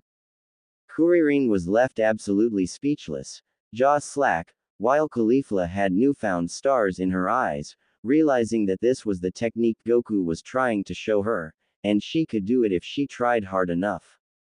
Roshi put his shirt back on and turned to face his students. With proper training, you could harness such power, but do not let it go to your heads. Practicing this technique will be a bonus trial mostly for you, Kuririn, but do not go overboard, as using it too frequently can leave you winded, as Goku and Caulifla are currently aware. I understand, sir, Kuririn acknowledged, now eager to train hard to master this technique. Welp, I'm tired, and I'm sure you kids are as well. Time for dinner and then bed. Yoo-hoo. A blue-haired lunch called from the doorstep of Kame House. Dinner's ready. No sketchy ingredients this time. The group outside moved into the house, ready to dine without worry of food poisoning again, and Goku and Caulifla's noses confirmed this. Dinner was going by well, until Lunch accidentally caught a whiff of pepper, and sneezed herself into her blonde state. Which one of you twerps was doing the cooking when I wasn't? Lunch aggressively inquired, causing Goku and Caulifla to shakily raise their hands, fearing for their own safety. Because that food you made was awesome. The two sighed, glad that Lunch, even in her blonde state, likes their cooking, and everyone continued to dine until the table was clear. Everyone then proceeded to turn in for the night and went to their usual sleeping arrangements, Goku and Caulifla outside, Mutant Roshi in his room, Kuririn on a futon in the main room, and Lunch on the sofa. Today's training was a warm-up, and it will only get more intense from here on out.